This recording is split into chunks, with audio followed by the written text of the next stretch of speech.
A ver, empecemos con una pregunta que plantea nuestra fuente de hoy y que es bastante directa.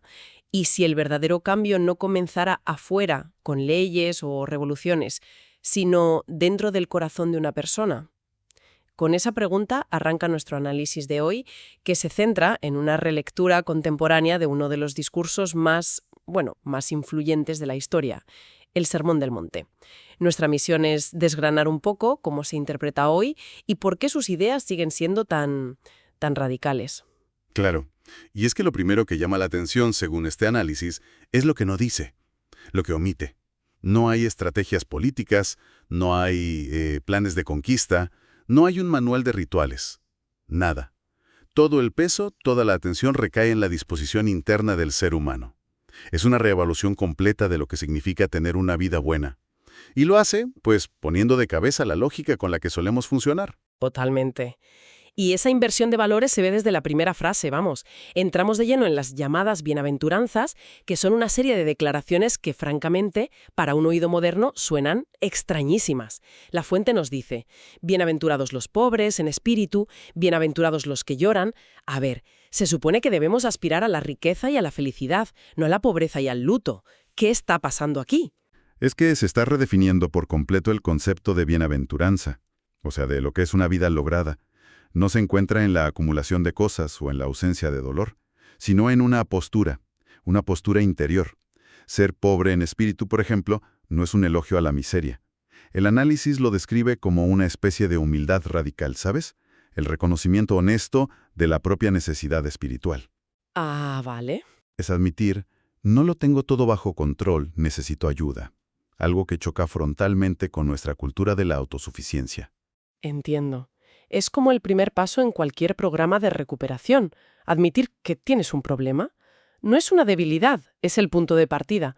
Pero lo de bienaventurados los que lloran, eso me cuesta un poco más. Nuestra cultura ve el luto como algo a superar lo más rápido posible.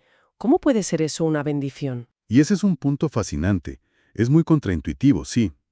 Pero la enseñanza aquí sugiere que la capacidad de sentir profundamente el dolor del mundo, o el propio, no es una flaqueza, es una precondición para una verdadera consolación, para la empatía. En esa vulnerabilidad, en ese corazón que no se ha endurecido ante el sufrimiento, es donde se encuentra una fortaleza diferente. Fíjate que el texto promete que serán consolados. No ignora el dolor, lo atraviesa para llegar a una restauración más profunda. Aquí es donde se pone realmente interesante. La fuente lo resume de una forma que me parece brillante. Jesús no habló de poder, habló de corazón. No exaltó la fuerza, exaltó la mansedumbre. Y lo que más me impacta es esto. No bendijo al que se cree perfecto, sino al que depende de Dios. Hay algo muy liberador en eso, ¿no? La presión no está en ser impecable, sino en estar abierto y reconocer que necesitas algo más grande. Sin duda. Y cada una de estas posturas viene con una consecuencia, con una promesa. De los pobres en espíritu se dice que de ellos es el reino de los cielos. Eso ya nos dice que este reino no es un imperio geopolítico, es un estado del ser que pertenece a un tipo de persona muy diferente al héroe o el conquistador tradicional. No se basa en logros externos, sino en esta humildad fundamental. Y esto, claro, sienta las bases para todo lo que viene después. Claro. No es solo un estado mental introspectivo, tiene un propósito muy claro en el mundo. Vale. Entonces tenemos esta base de ser de una manera determinada. Humilde, empático, consciente de la propia necesidad. Pero, ¿cuál es el punto? ¿Se trata solo de un estado de paz interior o esto tiene un impacto fuera de una misma? Gran pregunta, y la respuesta llega de inmediato en el texto a través de dos metáforas increíblemente potentes. Ustedes son la sal de la tierra y ustedes son la luz del mundo. O sea, no es una bendición que se queda encerrada en la persona. Es una cualidad que por su propia naturaleza afecta a su entorno. La metáfora de la luz la entiendo bien, es bastante directa. Pero la de la sal, hoy en día la asociamos con darle sabor a la comida y poco más. Me da la sensación de que para un oyente del siglo XXI se pierde parte del impacto. ¿Qué tan importante era la sal en esa época para que la analogía fuera tan potente? Es que era muchísimo más que un condimento. La fuente nos recuerda que la sal tenía dos funciones vitales en el mundo antiguo. La primera, sí, era dar sabor, hacía que lo insípido fuera apetecible. Pero la segunda era quizá más importante. Era el principal agente para preservar los alimentos de la corrupción. Sin refrigeración, la sal era lo que impedía que la carne, por ejemplo, se pudiera. Ah, claro. Así que la metáfora es doble. La presencia de estas personas no solo añade sabor o alegría a la vida, sino que activamente previene la decadencia moral y social a su alrededor. Visto así, la imagen es mucho más fuerte. No es una influencia pasiva, es un agente activo que preserva y mejora. Y con la luz, la lógica que presenta el texto es aplastante. Una luz no se enciende para esconderse, sino para alumbrar. Es de sentido común. Y el propósito que se le da no es la autoglorificación, que es algo que me llama la atención. Dice que debe brillar para que otros vean el bien y glorifiquen a Dios. O sea, la vida de esta persona se convierte en una señal que apunta a algo más grande. Y lo fascinante aquí es la conexión inseparable que establece el texto entre el ser interior y el impacto exterior. Fíjate que no es una orden del tipo, vayan y hagan estas 10 cosas para ser influyentes. No, es una consecuencia natural. La fuente lo plantea así. Si eres pobre en espíritu, si eres misericordioso, si buscas la paz, entonces, inevitablemente, serás sal y luz. La influencia no se fuerza ni se impone, emana de una vida que ha sido transformada desde dentro. Es un modelo de impacto radicalmente distinto al que busca el poder o la fama. Entiendo, es un cambio que irradia de forma natural. Pero nuestra fuente parece indicar que la enseñanza no se queda ahí, en estas ideas generales. La cosa se pone mucho más específica y, diría yo, bastante más incómoda. Se pasa de la acción a la intención. Sí, este es un punto de inflexión en el discurso. Se podría decir que se pasa de la ética del comportamiento observable a la ética de la motivación interna. Las leyes pueden regular lo que hacemos, pero no pueden gobernar nuestro mundo interior. Y los ejemplos que se usan para ilustrar esto son demoledores. El primero es brutal. La enseñanza tradicional decía, no matarás, bastante claro. Pero aquí se va mucho más profundo. El argumento es que no es suficiente con no cometer un asesinato. La verdadera tarea es sanar la ira en el corazón. O sea, el problema no es solo el acto final de violencia, sino la raíz de amargura y desprecio que lo alimenta. Es como decir que el veneno ya está ahí, aunque no te lo bebas. Y esa misma lógica se aplica a otros ámbitos. Piensa en la cultura actual del odio en Internet. Nadie está cometiendo un acto físico, pero según esta lógica, el daño, el veneno, ya se está esparciendo. La enseñanza apunta a desactivar la bomba antes de que se construya, no solo evitar pulsar el detonador. Y luego aplica el mismo principio a la lujuria. No basta con no cometer adulterio. El llamado es a cuidar el corazón, a no dejar que el deseo de tratar a otra persona como un objeto eche raíces en la mente. Esto plantea una pregunta muy seria. ¿Es posible siquiera controlar el corazón humano a ese nivel? Parece un estándar imposible. Bueno, el texto sugiere que la verdadera transformación moral no puede venir de un simple esfuerzo de voluntad o de obedecer reglas. Debe ocurrir en el nivel del pensamiento, de la intención, del deseo. Se está apuntando a la fuente misma del comportamiento. Es un estándar radicalmente más alto porque es interno, invisible para los demás. Pero es donde, según esta enseñanza, todo comienza. ¿Para bien o para mal? Y el punto culminante de esta sección, la cumbre de este llamado a la interioridad, es el amor. Pero no cualquier amor. El texto argumenta que el amor verdadero no se limita a nuestro círculo, a quienes nos caen bien. Eso en el fondo es fácil. La propuesta es un amor que alcanza incluso al enemigo.